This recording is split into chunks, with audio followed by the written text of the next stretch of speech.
All right, good afternoon, everyone. I'm Greg Stanton, Mayor of the City of Phoenix, and we wanted to continue our efforts to update this community as to our historic rain and flooding response efforts for the City of Phoenix, as well as our recovery efforts, and we're beginning to go into recovery mode. I'm just going to say a few words regarding our movement into recovery, followed by Councilwoman Kate Gallego, who has some news to present relative to flooding in her area in South Phoenix, not just the historic flooding and rain that occurred yesterday, but also a few weeks ago as well. And because of her actions, very positive things have been moving forward for the people of that community who are suffering from the floods. We'll then get a report from our Homeland Security and Emergency Management Director, Kevin Cockbrenner, who will talk about the efforts at the Emergency Operations Center and how he and his team are helping the city move forward with our recovery efforts, followed by Garth McDonald from the Small Business Administration.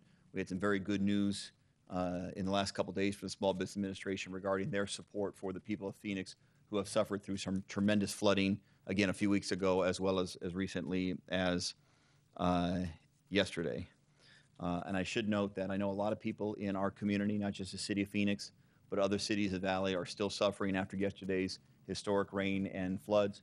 And of course, I, like everyone, are seeing the pictures from Mesa, and I know I speak for everyone up here in saying that our thoughts and prayers are with everyone in this valley that have been hurt by this historic rain and flooding, particularly those in Mesa that are suffering right now. In addition, with me here today are, I think, many city council members. All of us are actively involved in these efforts. Councilman Bill Gates is here. Thank you for being here and your consistent support in our response and recovery efforts. Councilman Vice Mayor Jim Waring is here as well. Councilman Nowakowski, who represents much of South Phoenix and Levine that was hit so hard by the rain and flooding, and Councilman Kate Gallego, who will say words in just a few moments. Our Emergency Management Director will give a lot of the details, but Phoenix has moved into recovery mode, and we're announcing that we will be opening two and then likely a third, but immediately we're going to be opening two recovery information centers, places where people who have been hurt by the rain and flood can go and get the help that they need. They can provide information about the needs that they have, and that our city, the people of our city, will be working with connect them with services so that they can get the help they need.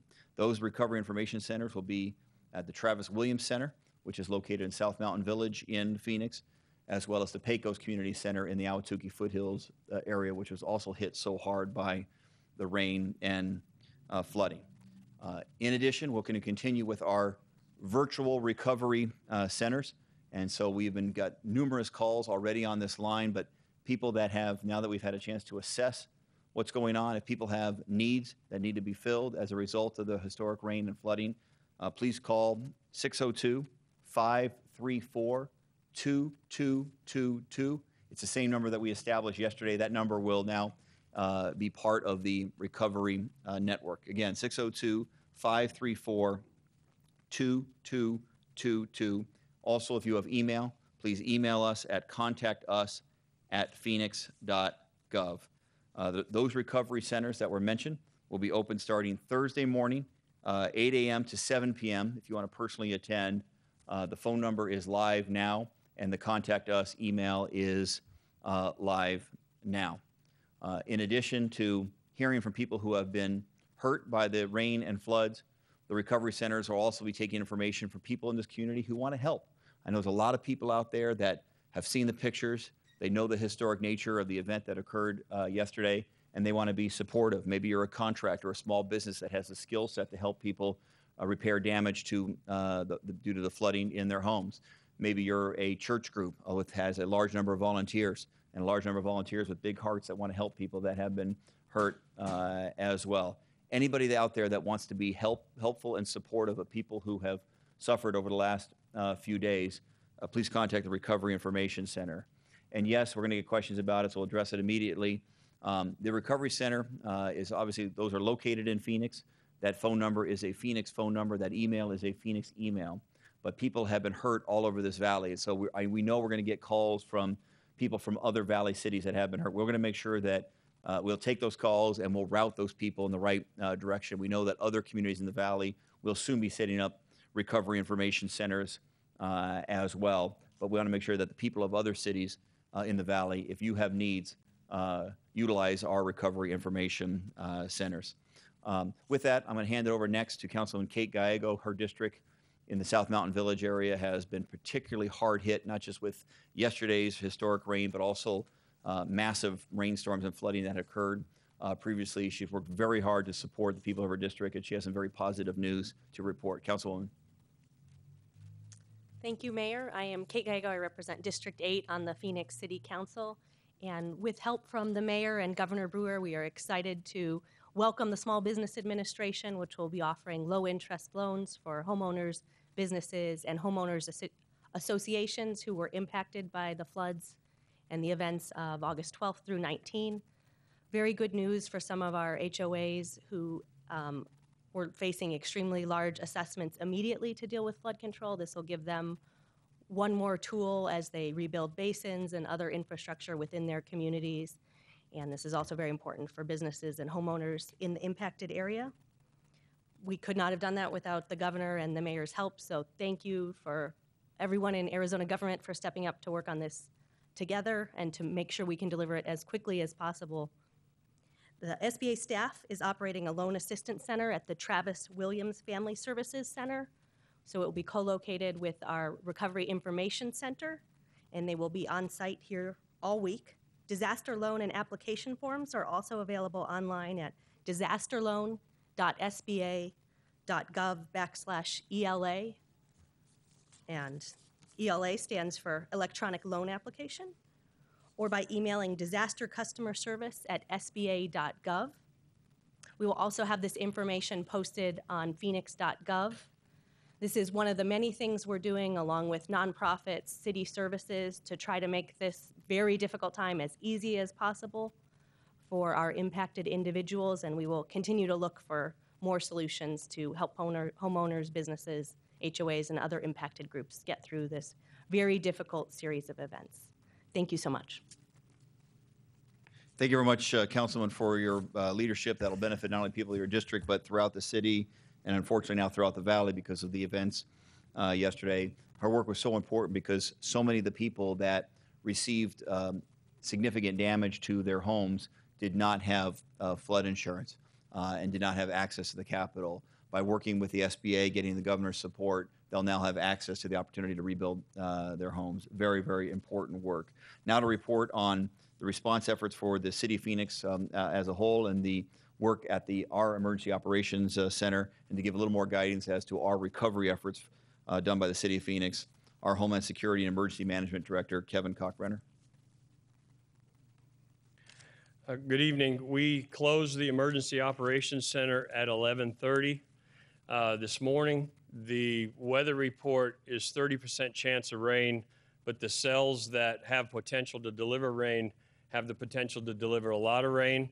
So although we're not in the Emergency Operations Center, all of our city departments remain poised to react to additional challenges that we face. And they're already starting to move into the recovery phase, which includes preliminary damage assessments. Preliminary damage assessments have begun for the city, and right now we're at just under $1 million in damage. We expect that number to go higher, and the additional, we have to get out on foot, and we will do some preliminary damage assessments with homes as they call in, which is why that 2222 number is so important, because if you've had more than 6 inches of water in your house, we want to talk to you. We want to come out and we want to look at your damage so that we can begin to work again with the SBA and determine what those levels are. What is a recovery information center? What does it do? It connects you with people that can help, whether it's the building department, whether it's the streets department, bulk trash. It's also the myriad of volunteers that are going to help our whole valley. We're sharing them among the rest of the valley. So we're going to have 2 physical centers, 1 virtual center. We expect the county to open a center soon. We expect Mesa to open one. And so we're going to be part of a network that is sharing this opportunity to help our citizens. We expect to continue this through the weekend. Barring any additional damage, we're looking at a cleanup effort well into the next 2 weeks.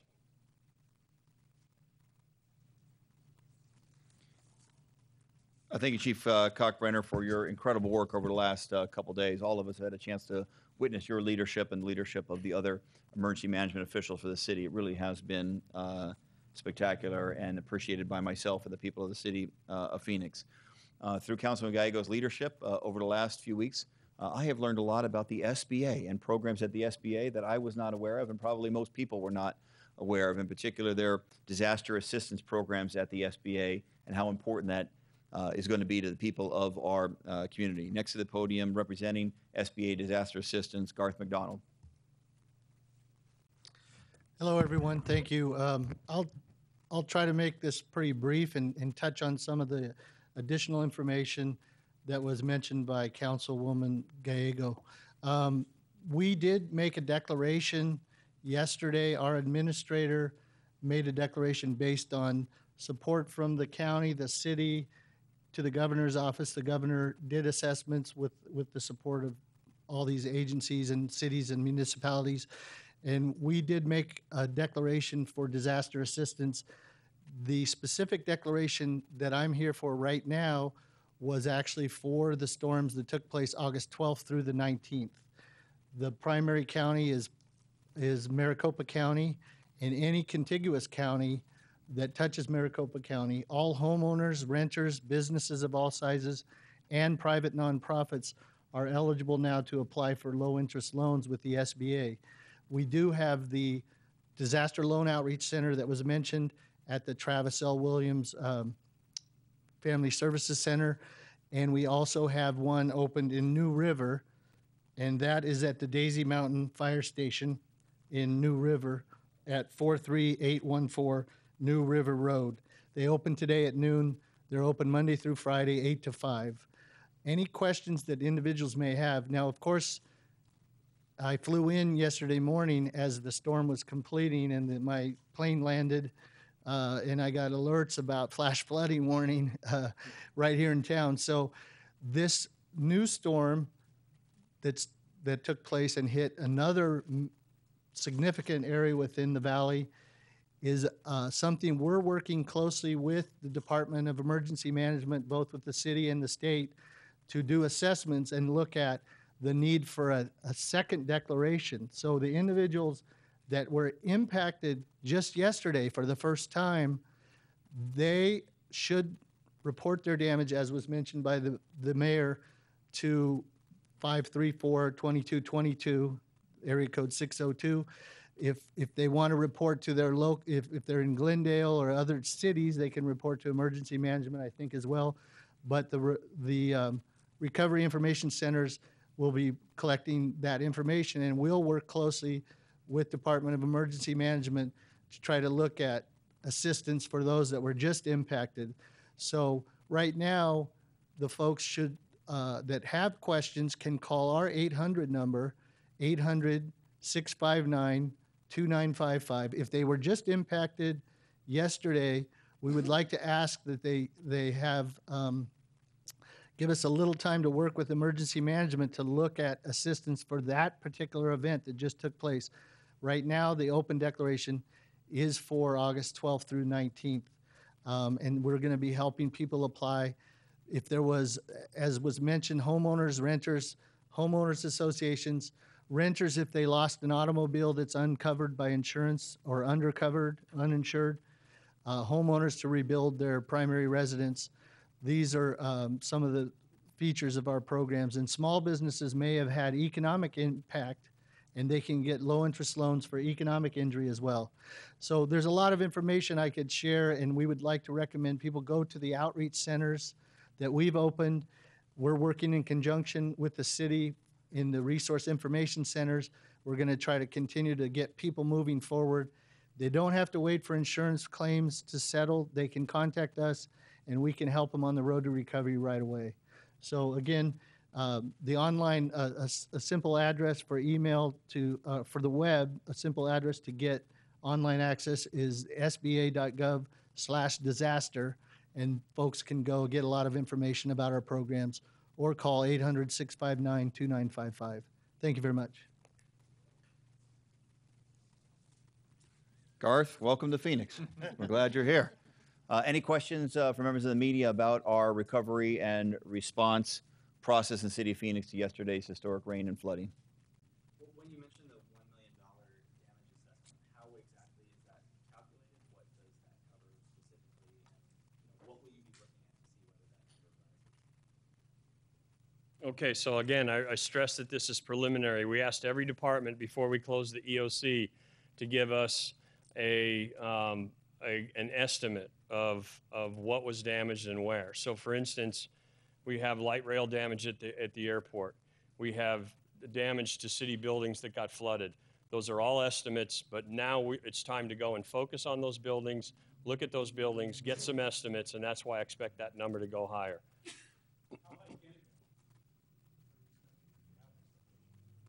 No. I would say $2 million wouldn't surprise me. And please know that's public infrastructure damage. That's not talking about what's happened to individual homes, et cetera. We know that number is going to be very, very high. Other questions? Greg, I realize it's early and it's basically a historic event yesterday, once in 1,000 years. Is there time to actually rethink code when it comes to subdivisions? Because most of these issues develop from detention basins overflowing, too close to irrigation canals. The irrigation canals overflow and compounding the problem. Any rethink time? Yes, and it's always a good time to be thinking about having the best codes possible, the best infrastructure, the best flood control possible. And I think once we get through this initial assessment period, recovery people, help people in need, then it'll be incumbent upon all of us here to look at all of those things, work with Maricopa County Flood Control, the State Department of Emergency Management, and say, how can we improve? What can we do better? What can we do to minimize the impact? Look, we're talking about a historic rain and flooding. And we had a tragic loss of life in Pinal County and a tragic loss of life in Tucson in Pima County. We didn't have loss of life here in Maricopa County, thank God. It could have been much worse, but because of the professionalism by the people standing behind me and more importantly, the thousands of police officers, firefighters, streets professionals, our water management professionals, our water department did incredible work during this period of time to make sure that there wasn't minimize the public health hazards as a result of this. Incredible work. Could have been a lot worse, but that does not mean in any regard that we should not, as when we have time to assess, is to go through that important process and look how we can improve for the future. Okay, 30 hours after the rain stopped, how do you grade Phoenix's recovery? I mean, speed of recovery, because it's actually pretty good. Yeah, so I hate to put a letter grade on it, and I appreciate the sentiment of the question. I would just say, as mayor of this city, and other council members can speak for themselves in terms of their opinions on it, but in my assessment, I've been incredibly impressed by the professionalism. Not only we were, I hate to say we're ready for this historic level of rain and flooding, but we went into action. And once we went into action, I was incredibly impressed by how coordinated the effort was, not just coordinated among the various City of Phoenix departments, but of course this was an event of magnitude that affected this entire valley and other parts of the valley. So I was incredibly impressed by the immediate coordination between us, the city, other cities in the valley, the county, and the state. I was very impressed that the governor was able to issue her emergency declaration so quickly. We issued our emergency declaration very early in the morning that it gave the authority to management to get the job done. Don't worry about red tape, get the job done. That's really what that emergency declaration did, and the professionalism of the people behind here in responding to this. Again, that does not mean we should not, after the fact, engage in a process where we review and see how we can improve. But as mayor, I was very, very impressed by the professionalism of the people of the city of Phoenix. And by the way, how not just the government officials, but non-government officials, Red Cross, And I know, just like in other situations where people need help, I know that the people of Phoenix, the people of this valley are going to step up big time through volunteer groups, through church groups, through nonprofit groups, through the business community to make sure that we recover as a community. It won't just be government doing it. Other questions? Or other council, anybody else want to speak about their impressions of their response? Okay. Question for Kevin. Do you have an estimate on how many calls you guys went out on yesterday? And can you kind of walk through the variety of calls that you had? So, as reported yesterday, we were at just under 3,500 calls for service from the police department, which was 2,000 more than the Monday previous. The calls ranged for assistance with flooding, we had 19 water rescues, but road closures, those kinds of things. Very specific I don't have, but we were definitely, both for the fire and police department, well above the normal calls for service. Some of our city departments, thanks to the mayor's declaration, were able to bring in private contractors to supplement their complement of heavy equipment, and were able to get out early and respond. So those were kind of the additional workload that was put on us yesterday. How many of those calls carried into today? We're in the middle of a pumping operation in South Phoenix to pump out one of our retention basins. Some of our retention basins are going to have to percolate simply because we don't have anywhere to pump them, but this particular one, we were able to pump it into a waterway and drain it, and that's the one operation we have going. Wastewater and water continue to bring their plants back up online and those kinds of things.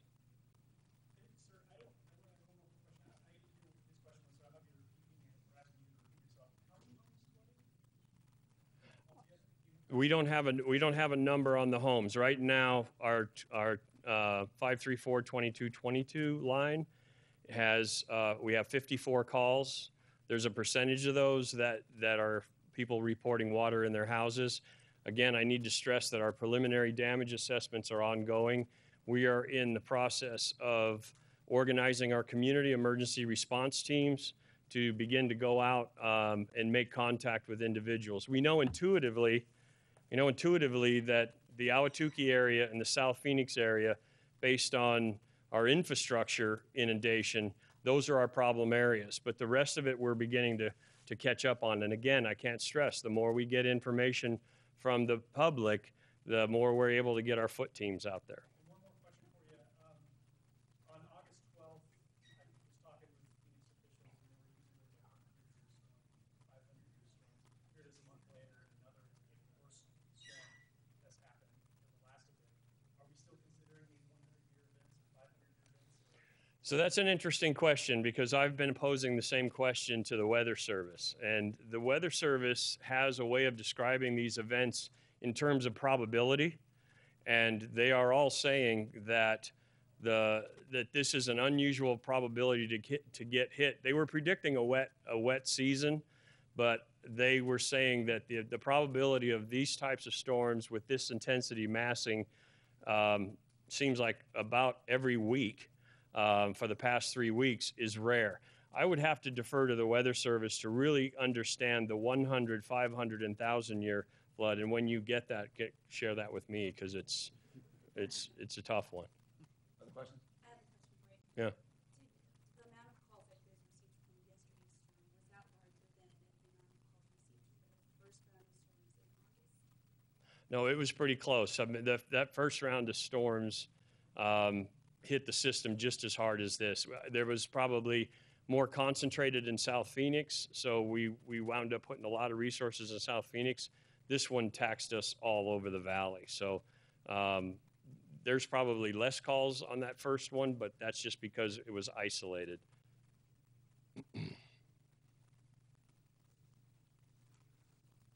All right, thanks again for covering this, and as much as possible, please get those phone numbers out to the community, 602-534-2222, and then the email, contact us at phoenix.gov, in person starting Thursday morning, 8 a.m., Travis Williams Family Service Center and Pecos community center now at Tukey Foothills. Thanks again for covering it, and obviously we'll keep you updated as new information arises. Thank you.